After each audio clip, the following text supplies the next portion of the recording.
pas supporter que nous sommes en train de lire la parole de Dieu. Quelqu'un manipule le téléphone. C'est une injure à la divinité du Saint-Esprit. C'est une injure à la personne du Saint-Esprit. C'est une abomination. Je ne peux pas accepter.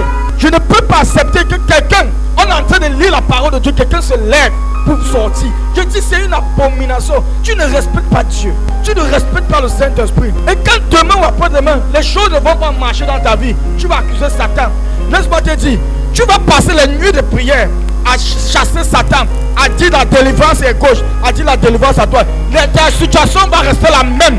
Parce que quoi, tu frustres le Saint-Esprit. Quand tu entres dans la présence du Saint-Esprit, c'est une présence glorieuse. Ça demande toute ton attention. Ton esprit, ton âme et ton corps doivent être disposés et disponibles pour recevoir du Saint-Esprit. On va entrer dans notre exhortation de ce matin. Éphésiens chapitre 4, le verset 30. Amen. La Bible dit, n'attristez pas le Saint-Esprit de Dieu, par lequel vous avez été scellés pour le jour de la rédemption. La Bible dit dans le livre d'Éphésiens, n'attristez pas le Saint-Esprit. Beaucoup de personnes pensent que tu attristes le Saint-Esprit quand tu pêches. Tu attristes seulement le Saint-Esprit quand tu pars en boîte de nuit. Non, ici là ça nous concerne en tant qu'enfant de Dieu. N'attristez pas le Saint-Esprit. Comment attrister le Saint-Esprit?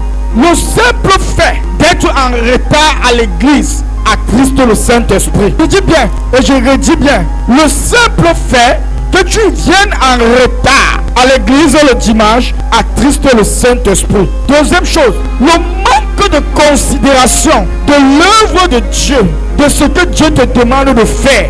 Tu es en train d'attrister le Saint-Esprit. Pourquoi? Parce qu'à chaque fois que le Seigneur t'attend à faire quelque chose pour sa gloire et que tu ne le fais pas, bien-aimé, le Saint-Esprit est tellement triste. Parce qu'au travers du ministère que tu devais rendre au Saint, tu ne fais pas ça. Le Saint-Esprit voulait t'utiliser pour faire quelque chose, mais tu n'étais pas là. Bien beau qu'il va utiliser une autre personne, mais à l'intérieur de toi, le Saint-Esprit sera triste. Tu vas penser que non, ça ne fait rien. Mais tu vas voir comment est-ce que ta vie chrétienne commence à rétrograder. Ta communion avec Dieu commence à devenir faible. Ce n'est pas parce que tu as péché. Ce n'est pas parce que Dieu est fâché, mais c'est parce que quoi? Tu n'as pu développer une relation personnelle avec le Saint-Esprit. Amen. Le simple fait que tu es désordonné à l'église, le simple fait que lorsqu'on te dit seulement ouvre la Bible, suis la parole de Dieu, tu ne le fais pas. Tu es en train d'attrister le Saint-Esprit sans toutefois le savoir.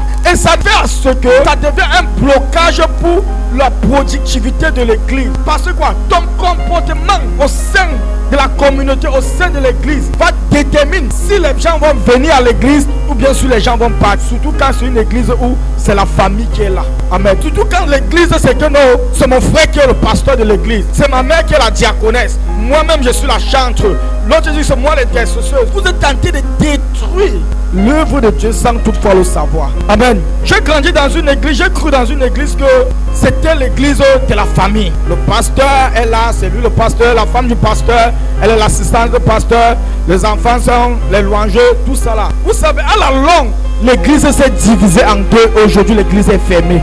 Pourquoi?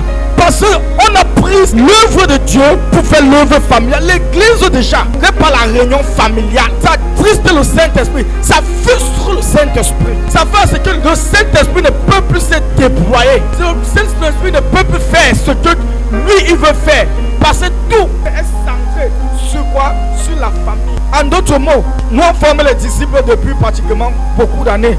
Par la grâce de Dieu, nous on a cru étant vite. On est entré vite dans l'école du Saint-Esprit pour être formé. Ça veut dire qu'il y a certains comportements que je ne peux pas supporter. Je ne peux pas supporter que nous sommes en train de lire la parole de Dieu. Quelqu'un manipule le téléphone. C'est une injure à la divinité du Saint-Esprit. C'est une injure à la personne du Saint-Esprit. C'est une abomination. Je ne peux pas accepter. Je ne peux pas accepter que quelqu'un, on est en train de lire la parole de Dieu, quelqu'un se lève pour sortir. Je dis c'est une abomination. Tu ne respectes pas Dieu. Tu ne respectes pas le Saint-Esprit. Et quand demain ou après-demain, les choses ne vont pas marcher dans ta vie, tu vas accuser Satan. Laisse-moi te dire, tu vas passer les nuits de prière à chasser Satan, à dire la délivrance est gauche, à dire la délivrance à toi. Ta situation va rester la même. Parce que quoi, tu frustres le Saint-Esprit.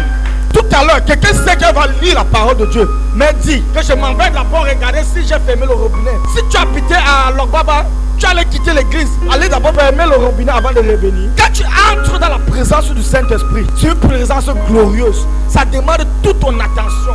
Ton esprit, ton âme et ton corps doivent être disposés et disponibles pour recevoir du Saint-Esprit. Et une chose est claire, pour la bonne productivité, je dis toujours, je ne suis pas quelque part pour échouer. Et j'aime être quelque part où il y a la productivité. Parce que je suis un homme productif.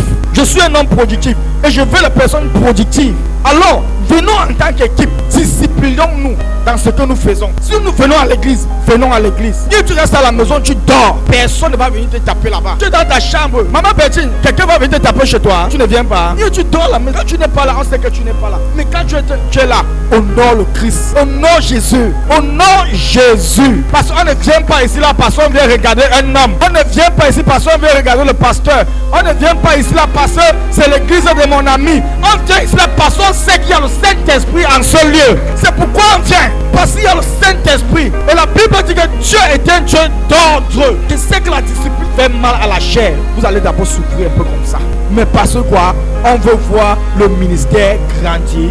Il faut qu'on établisse l'ordre. Celui qui sait, qui vient à l'église et il va faire les va-et-vient, mieux.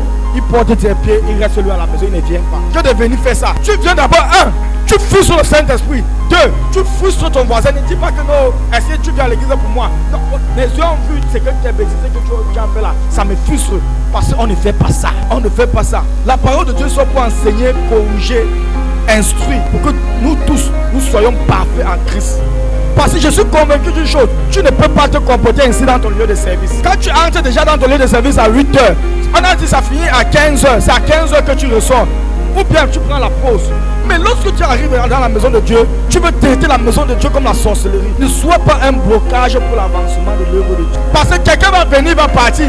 On va dire que tu es parti, pourquoi? Il va dire non, je suis venu là-bas, il y a trop de désordre. La soeur telle, elle fait comme ça là. Le frère X, il fait comme ça là. Lui-même, le pasteur fait comme ça là. Non. Il faut que nous soyons une église irréprochable, sans tâche. Une église irréprochable, sans tâche. Alors, en tant que famille, en tant que frère, regardons encore notre manière de nous comporter au sein de notre communauté. Si nous voulons porter les fruits et les fruits qui demeurent, que le Seigneur vous bénisse.